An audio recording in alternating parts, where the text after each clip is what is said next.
Hello again, weather enthusiasts. Welcome back to the sixth and final presentation of the Metro Atlanta chapter of the AMS and NWA's fall webinar series. My name is Sid King, and I'm the current president of our local chapter for the 2020 calendar year.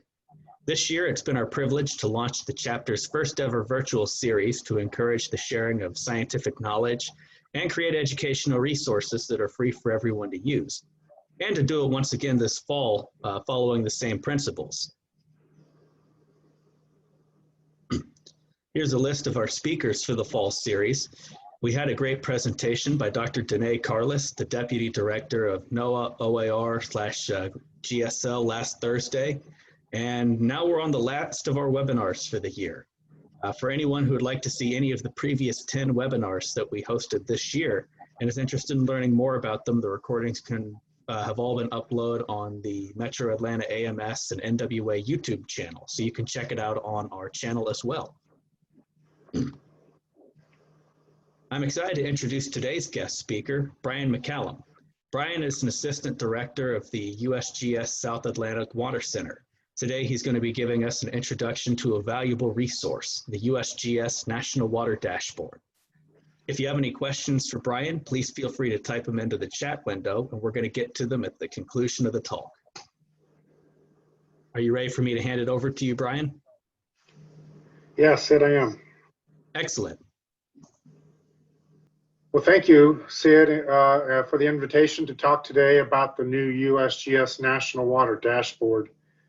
I'm Brian McCallum. I'm the Assistant Director. I oversee all the hydrologic monitoring of the rivers here in the state of Georgia. And I work very closely with the Weather Service folks down at Peachtree City. And it's great to be back with this group and presenting about this new product that has just been released by USGS. So a little bit of an overview, or a path, shall we say, for what I'm going to talk about today. First of all, what is the new National Water Dashboard, and why should you care about it? Some next steps that are going to happen for the dashboard moving forward. And then I'm going to give you a virtual tour of the dashboard and hopefully go a little bit live with it as well. So first and foremost, this is the new National Water Dashboard that has been created by the USGS. The permanent link is shown here at the bottom. It is https://dashboard.waterdata.usgs.gov. And I hope you take a minute and bookmark that because it's going to be a very good reference for you all moving forward. So what is this dashboard anyway? Well, first of all, it's a major new product from USGS. It's the first deliverable of a program that I'm the program manager for, called the Network Operation Management System, or NOMS. And it started, or it had its origins in the Texas Water Dashboard that was created by our Texas Water Science Center colleagues. And we launched this national product on October 30th of this year. The idea behind it is it brings all of the USGS real-time together into one modern and mobile-friendly interface. And by using the open source data available from the Weather Service and other federal partners, it brings all the warnings and weather hazard information to bear as well, such as you can see there with the radar imagery overlaid on our rain gauge information.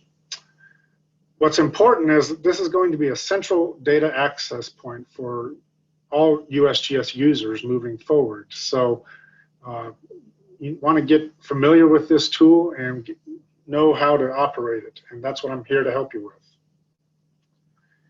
And why should you care? Well, it like I said, brings all the USGS and other federal water hazard information together in one easy to use platform. It unites all stream gauging, water quality, groundwater, and atmospheric data that's transmitted real time in one location and in one easy to use interface. What you're able to locate yourself on the map, but you want to be careful if by chance you're using a network hub or your ISP gateway might not be where you're exactly located, so be aware of that. But it works very well on a mobile phone.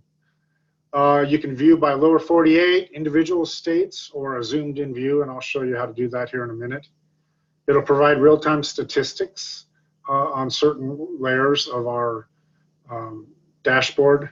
And the key thing is this is just the beginning. This is just the very first iteration of it. We hope to be adding things throughout the year and years to come. Some of those next steps that we want to see include more features and functionality, such as additional USGS data, like discrete monitoring locations, the USGS Water Watch content, if you're familiar with those pages. They're very useful for droughts and floods. Cooperator and funding types for all of our monitoring, and telemetry status at all of our locations. And you'll also hopefully be able to filter more to a certain intent of area, such as major hydrologic basins or political boundaries.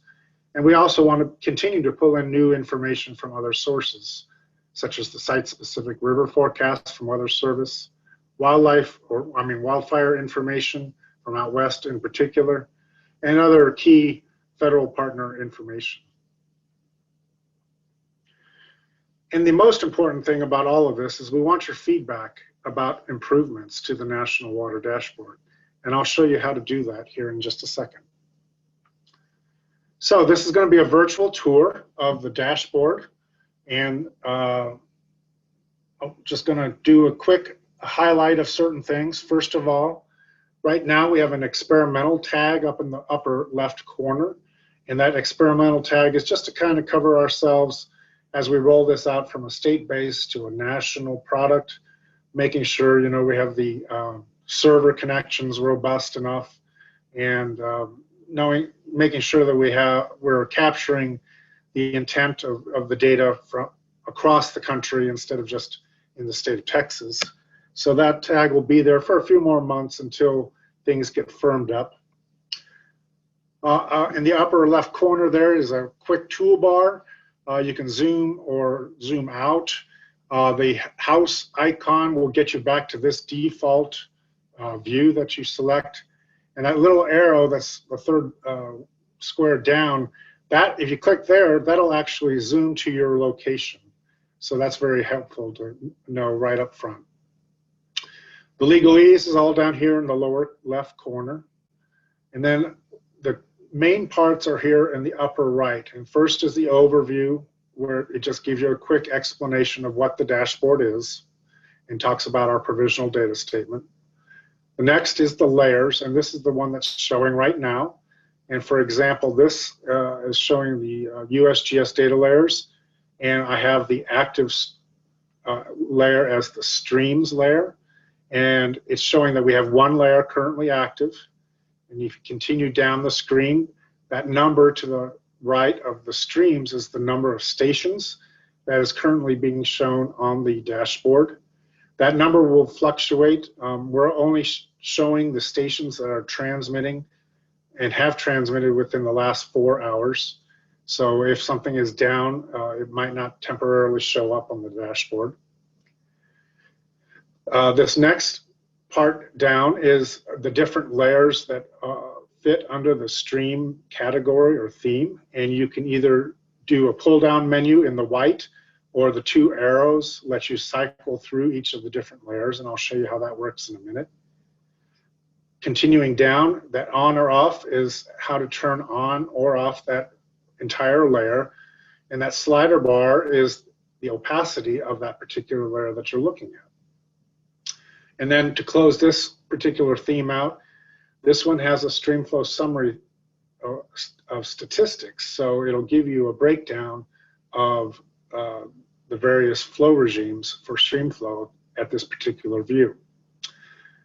Going down are the layers for the weather conditions, which includes a lot of the Weather Service layers. And then hydrology is river basins and watersheds. And base maps are the different base maps that you can change for your backgrounds. And at the bottom, you can clear all the layers and start all over again if you want. And moving on, this third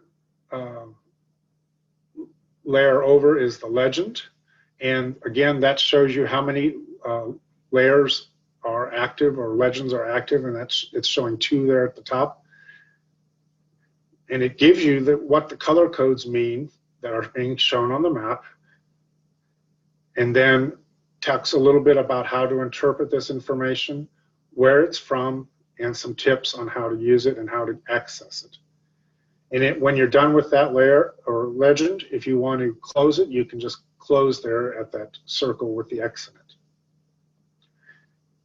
And then finally, and this is the one that I really want to highlight for you all, this is the tools window here. And you can do a search by river name, county, or city here, and that'll zoom automatically to that area. If you zoom in and want to look at a different area of the country or whatever, you can click here for change area of interest, and I'll show you how that works in a minute. But that's a look of how it'll pop up for you. And then the next is the get link, and this is a great tool because once you get down to a view that you really like, you can save that link by copying it and putting it in your browser and then bookmarking it. And then you'll always go back to that link with the latest information. You can measure some distances if you want with that tool there in the middle, and also then you can also turn on and off and customize the view of the dashboard for your preferences. And then here is where you provide feedback. And if you have any concerns or questions about the dashboard, we encourage you to send it via that box there. And the FAQ is next to it as well. That's a new feature that we've added to hopefully answer a few of your questions that we've seen a recurring theme about. You can also access both of those right there in the lower right corner, and you can see the inset map by clicking on that little globe icon. And finally, you can go to all the USGS social media pages from these links here. So with that, I'm going to see if we can do this live. So give me a second here, and I'm going to pull up the dashboard. Can you all see my screen still? Yep, can see it clearly. Perfect. Okay. Well, right now I have the streams coverage active, and it's showing flow status, and the color codes are similar to our Water Watch page that you might be familiar with. But if you want to change it to different views, you can do this and go to stage rate of change, for example. And it'll tell you whether or not which stations are holding steady by the clear circles, or if it's rising or falling. You go to the legend here, the blues are rising and the reds are falling. I'm going to toggle back and continue on, and there's a percentile flow distribution, again, by range of flows across the country. And then sites that are not flowing at all. Here's sites.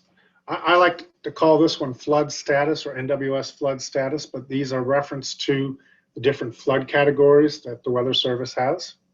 And you can see for the most part, things are pretty much normal, not a lot of flooding happening, a little bit of things, sites above flood stage here. And then there's the above flood stage sites in the country. And I'm going to go back here real quick, and I'm just going to pick a site. You can see you can hover above any of them, and it gives you a quick snapshot of what's going on. If you click on it, it gives you a box with the latest data and the status. It's normal for this time of year, but it's not changing much right now at all. If you click on the graphs, it'll pop open a graph for you. of the discharge, and you can expand it out for gauge height as well. And it's an interactive map, so you can zoom in if you'd like, or zoom out. And it has about 7 days worth of data on the graphs right now. You can also go to the site page, which is the new NWS web pages for that particular site. And these are the newer pages compared to NWS web, if you're familiar with those. You can get to the data itself for that particular site by clicking on that box. And this box here will help you subscribe to our water alert, which is our water notification system. And it's very handy for floods and droughts. One thing I also wanted to highlight for you is the stream flow statistics. When you click on that box there, it gives you the number of sites at the view that you started out with, which is the lower 48, and it tells you how many sites are meeting certain flow characteristics. Let's highlight a couple tools here real quick. First of all, the change of area of interest. Say I want to look at the state of Georgia, for example. So there's a couple ways I could do it. I could select from a list and go there, or I could just go to my location or click on a map. I'm going to try the location, so it's going to ask me to allow finding my location. And it's thinking about it a bit here. But it generally found me there. I live up in Gwinnett County. And then it zooms to the state of interest. But you can, if you have an interest, say for example, I know the default view is the lower 48, but say you wanted to look at Alaska. Well, you can also look at the other ones that are off the scale of the map as well. Once you get a certain view that you like, and I'm going to go back to using the map click here, and I'm going to turn off my blinking cursor here just for example. Say I really like this view, or if I want to add some of the weather conditions like the rainfall forecast for the next 6 hours, or which there isn't much it looks like, or the radar, and I'm going to do the loop. And there's not a lot happening in the state of Georgia, a little bit out here. And let's look at, see if there's any drought conditions, for example.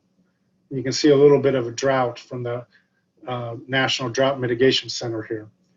Say I want to look at the rivers. So I'm going to turn on the rivers.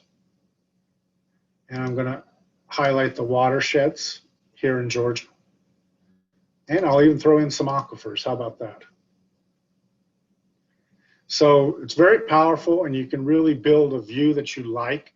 And once you get to that view that you like in particular, you get here to get link, and you can copy this and then put it into your browser and bookmark it. And you'll have that to use in future cases. All right.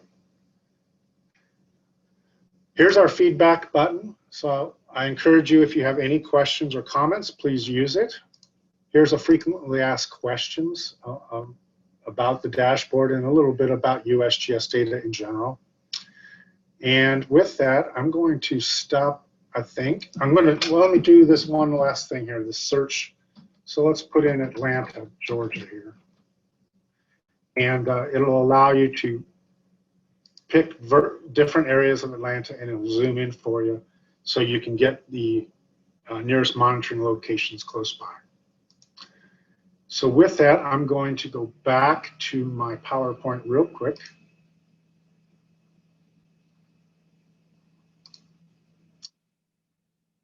And just close and say that we're 1 year into this NAMS project that I talked about, and the first major deliverable was launching the National Water Dashboard. We have a lot of folks that are involved in it. This is our NAMS team that was meeting here in Atlanta about a year ago to get the effort started. And in the bottom there, I just want to highlight once again that is the dashboard URL. Make sure you bookmark that because it's going to be handy for you in future. And so with that, I'll close and see if there are any questions. So I had a quick question for you. Yes. First of all, this is a fantastic tool and something I see coming in handy a lot during, especially with operations and during widespread river flooding events, and something that we can even work into operations on a daily basis. And I know you mentioned you had, there was a plan on where it was going in the future and what you would like to add to it. What would you like to see included first in that tool? Like, what's the priority? Oh man, there's so much that we want to add to it. One of the things we're going to do is we're going to focus on one of the efforts that USGS is doing is consolidating up many of our web products, because we're a very data-rich agency similar to the Weather Service, and we have a vast portfolio of websites and data access points. And so one of the things we're going to focus on this first year is bringing a lot of those products together. So bringing in the groundwater watch, real-time conditions, the water quality watch, those are going to be key things. Adding external layers such as the Hurricane Center information from NOAA. One of the big requests that we got this year because of all of the drought and wildfires is adding some layers for wildfire warnings. We've already got the fire warnings, but we want the actual extent of the fires themselves and how they may be threatening not only homes, but also USGS stream gauges. So those are some of the things that are fairly high priority. One of the things that I'd really like to get to down the road is something that the Texas Water Dashboard currently does, but we do not for the national, and that's a Twitter feed. It's highly successful there in Texas, the way they did it, but just due to scalability reasons, we haven't been able to do that on a national scale yet with Twitter, and we're working with them on that.